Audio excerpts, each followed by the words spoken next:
Magandang araw mga kaibigan. Bigyan natin ng reaction, opinion itong post ni Sas Rugando Sasot. Sabi lang niya, fix. Permanente. Fix. Isinare niya ang pahayag ni Pangulong Bongbong Marcos tungkol sa buwaya sa gobyerno. Basahin ko ito ang pahayag ng Pangulo. Kahit banggain ko pa ang malalaking buwaya sa gobyerno. Wow. At least inamin niya na may mga buwaya sa gobyernong ito. Ang tanong, sino ang mga malalaking buwaya sa gobyerno na handa niyang banggain? So, lumalabas sa pahayag ng Pangulo na hindi siya ang buwaya. Klaro yan ha. Hindi siya ang buwaya. Kasi handa niyang banggain ang mga malalaking buwaya. So sino kaya ang buwaya sa gobyerno? Based sa nangyayari ngayon, ang lumalabas na buwaya ng gobyerno ay si Saldico. Kasi siya na yung nakasuhan, may warrant of arrest, pinakansil na ang passport. Yan na. Sino pa ang mga buwaya ng gobyerno na handang banggain ng Pangulo? Nakakapagtaka lang ha.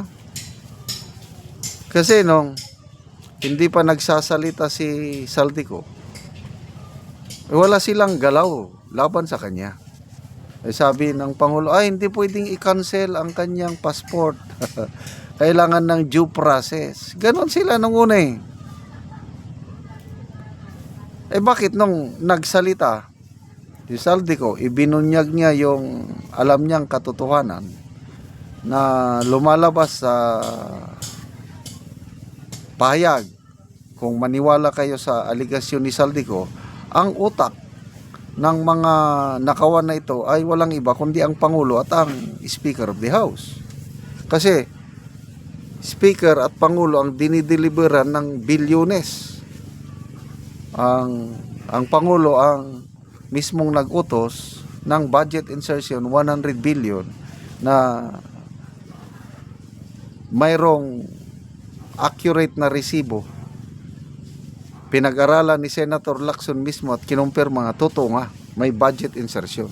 Yun nga lang ang kickback na maabot ng 25 billion hindi lang natanggap ng Pangulo, ibang nakatanggap. Di confirm na nagkaroon ng budget insertion. Either totoo na utos ng Pangulo or niloloko siya ng kanyang budget secretary. Kasi yun, biglang, I don't know, nag-resign o sinibak. Secretary Pangandaman. Tapos ganun lang. Nag-resign, wala na. Ang daming mga nag-resign, no? Una, DPWH Secretary, Manuel Bunuan. Merong, may mga, anong tawag dito? Nire-recommenda ng ICI na dapat kasuhan ba o imbestigahan dahil may mga pruweba. Nasaan na ngayon ang kasama ba yon sa buwaya? Sinong nag-appoint sa buwaya sa DPWS? Di ba ang Pangulo? Kasama DBM Secretary. Sinong nag-appoint? Ang Pangulo. Bersamin. Lucas Bersamin. Sinong nag-appoint? Pangulo. Sino pa? Yusek Bersamin, dalawang Bersamin, Yusek Cadiz, Yusek Cabral sa DPWH. Ito yung mga lumalabas na may kagagawan sa matinding nakawan sa gobyerno. Tapos nag-resign lang, wala na. Anong klaseng pagbangga ang ibig sabihin ng Pangulo? So ang binabangga lang ng mga buwaya si Saldico. Plus of course yung mga maliliit na DPWH official and contractors. Naka under custody na ng NBI si Sara Diskaya. O, nakakulong si Curly Discaya sa Senate. Ano pa? So, yun lang ba ang mga buhaya? O, speaking of Saldico, ang pinakamalaking buhaya so far na nabangga ng Pangulo. Tanong, paano nila ngayon mapanagot sa batas? Be? Kasi kailangan although nagpapasalamat tayo na may isiniwalat ni Saldico na katotohanan alam niya, dapat managot siya. Dapat makulong.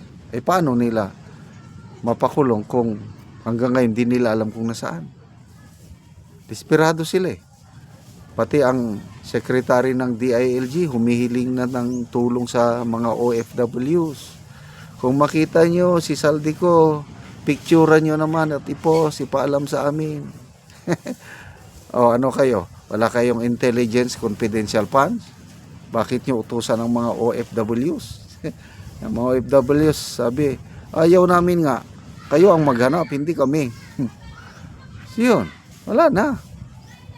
So, yung pinagmamalaki nila, Pangulo, Ombudsman, DPWH Secretary na may magpapasko sa kulungan. Nasaan? Wala pa. Lalo ng Ombudsman. Sabi niya, by December 15, may makukulong na senador. Ngayon, December 17 na, wala pa. Kaya, pati ang kanilang aliado na Congressman Sendanya, binatikos na. 15 na, naunsi pa. Bakit? Lumampas ng December 15, naunsi o onsyami. Napalpak. So, sige. Ginong Pangulo. Sana totoo yung sinasabi nyo, banggain nyo ang mga buhaya. Kung sino nga talaga ang tunay na malaking buhaya. Okay, magbasa tayo sa mga comments, Chino Riz, the master of crocodile. Mark Lascuña, talking to his own self. Delia Elmido, talking to myself and feeling small. The Ngagba way of dealing with things. John Peñalosa, mirror, mirror on the wall, who's the biggest crocodile of them all? Basta, ang naintindihan ko sa pahayag ng Pangulo, wala siyang kinalaman sa nakawan ngayon. Malinis siya. Kaya siya ang pinakamalinis na presidente sa buong kasaysayan ng bansa.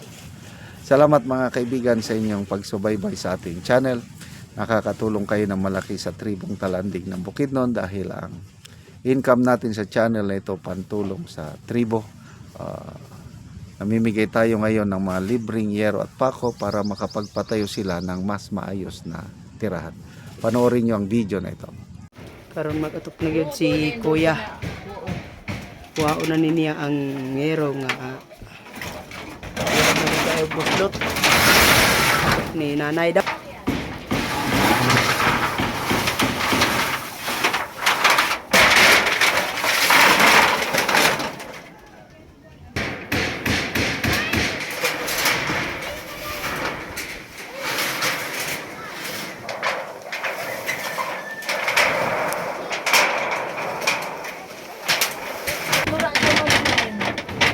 Isok-sok ba?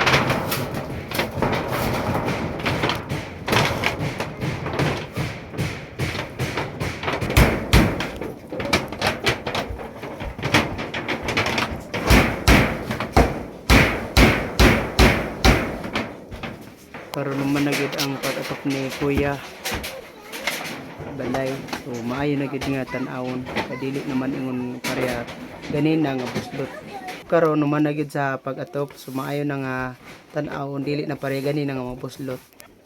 Salamat sa Ginoo nga ining kuan hinabang o kuan padi na sa nagkuan ani daghang salamat. Inaot unta mo para ning hinabang kay daghang pang nagkinahanglan pareha sa amo Oo. pobre. Pila kuya imong anak? Isa Isa pa. So unsa imong trabaho karon niya?